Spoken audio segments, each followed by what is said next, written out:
வல்லமையுள்ள தேவனாகிய ஆண்டவராகிய இயேசுவின் இனிதான நாமத்தினால் உங்களை வாழ்த்துகிறேன். இதனால் நம்முடைய ஆவிக்குரிய சிந்தனைக்காக ஏசாயா தீர்க்கதரிசியின் புஸ்தகம் 9ஆம் அதிகாரம் 6ஆம் வசனத்திலே சொல்லப்பட்ட இன்னொரு நாமமாகிய வல்லமையுள்ள தேவன் என்பதை நாம் சிந்திக்கலாம்.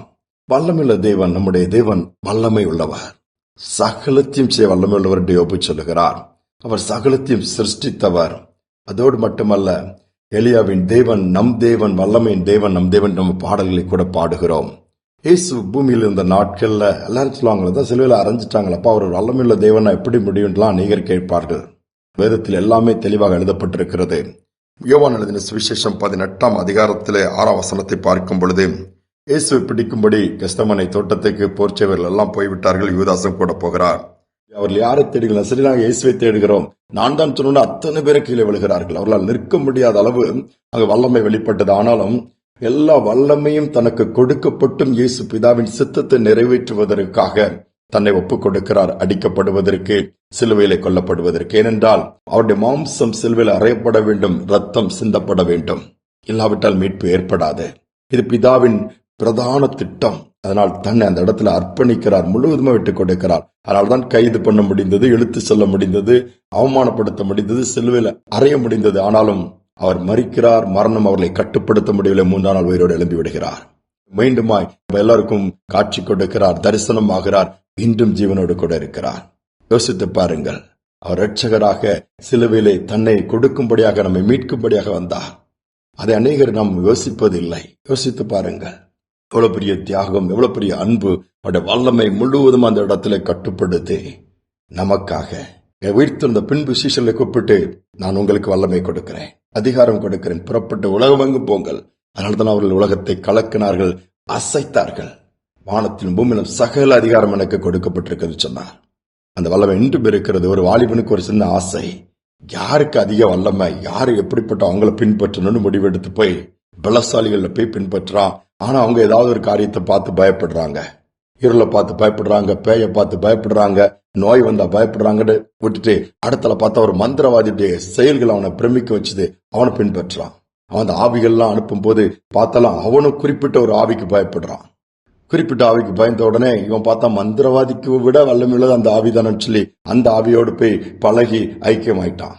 இவனோடு அந்த ஆவியை கூட பேசிட்டே போகும்போது ஒரு நாள் அந்த வழியா போகும்போது அந்த ஆவி பயந்து அலறுது. ஐயோ, இங்க வர முடியாது, என்னை எரிச்சிருவாங்க, எனக்கெல்லாம் ஒரு மாதிரி என்னை கட்டி வச்சிருவாங்க, ஏதாவது பண்ணிடுவாங்க. இது என்னடா இவ்வளவு நாள் இதுதான் பெரிய வல்லமையில நினைச்சு இது பயப்படுதுன்னு யாரு என்னன்னா, அது ஒரு ஊழியக்காரன் அந்த வழியா நடந்து போறதை பார்த்து காமிக்குது. ஐயோ, அவன் பவர்ஃபுல், அவனுக்குள்ள இருக்கிற தேவன் பெரியவர். உடனே இந்த வாலிபனுக்கு தோணுது, இப்ப இந்த பொல்லாத அசுத்த ஆவியை காட்டுல வல்லமையான ஒருத்தர் இருக்கிறாருன்னு சொல்லி அந்த ஊழியக்காரர் பின்பற்றாரு. அவர் கூப்பிட்டார், தம்பி என்னப்பா அப்படின்னாரு. இல்ல, ஒரு பெரிய பிசாசு உங்களை பார்த்து அலருது, அவ்வளவு வல்லமை படைச்சால் நீங்க, அதனால நான் உங்களை பின்பற்றலான்னு விரும்புறேன் அப்படின்னா. இந்த ஊழியர் என்ன பின்பற்றாத, நான் பின்பற்றுகிற நபரை உனக்கு காண்பிக்கிறேன், அவரை பின்பற்று, அவர்தான் வல்லமை உள்ளவர், அவர்தான் இயேசு கிறிஸ்து. நமக்காக ஜீவனை கொடுத்து நமக்காக உயிரோடு எழுந்து நமக்காக பரிந்து பேசிக் கொண்டிருக்காரு. திரும்ப வரப்போறாரு. இன்னைக்கு ஆவியான தேவன் அவர் உனக்குள்ள வந்துட்டா கூட உன்னை பார்த்து பிசாசுகள் அலறும், சத்துருக்கள் அலறுவாங்க. உன்னை கொண்டு தேவன் பெரிய காரியங்களை செய்வாரு. அவர் வல்லமையுள்ள தேவன் என்று சொல்லி அனுப்பி வைத்தாராம். யோசித்து பாருங்கள், சின்ன சின்ன காரியங்களுக்கெல்லாம் பயப்படுறோம். வல்லமையுள்ள தேவன் நம்மோடு கூட இருக்க விரும்புறாரு. நம்முடைய சரீரம் அவருடைய ஆலயமா இந்த நாட்கள்ல இருக்குதே. அவரை அனுமதித்தால் போதும், நம்மிடத்திலிருந்து வல்லமை புறப்பட்டு போகும், நம்மிடத்திலிருந்து அற்புதங்கள் நடக்கும். நாம் பலத்த காரியங்கள் செய்ய முடியும். அப்போஸ்தலர் நாட்கள் அதுதான் நடந்தது. அப்போஸ்தலருடைய வஸ்திரங்கள்ல வல்லம் இருந்தது, நிழல்ல வல்லம் இருந்தது, கச்சைகளில் வல்லம் இருந்தது, பார்வையில் வல்லம் இருந்தது, அசைவுகளில் வல்லம் இருந்தது. அசைச்சிட்டு போனாங்க. சின்ன சின்ன பிரச்சனைக்கு நாம் பயப்படுறோம். கட்டினா கேன்சரா, ஐயோ ஆயிருமோன்னு மரணத்தை குறிச்சு பயப்படுறோம்.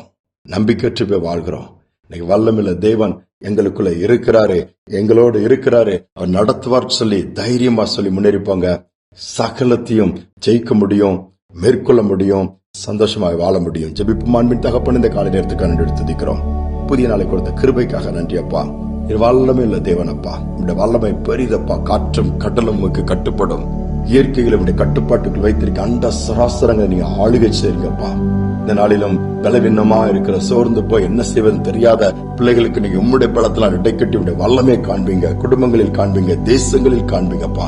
சத்துருவின் கிரிகளை அழித்து போடுங்க. நாம் மகிமைப்படட்டும். தாழ்த்தி ஒப்புக் கொடுக்கிறேன். துதிகான மகிமை ஏற்றுக்கொள்ள இயேசுவின் நாமத்தில் பிதாவே, ஆமென், ஆமென். வல்லமையின் தேவன் இருக்கிறார். அவர் வல்லமையான காரியங்களை செய்வார். இந்த நம்பிக்கையோடு இந்த நாளை தொடருவோம். மீண்டும் நாளை தினம் சந்திப்போம்.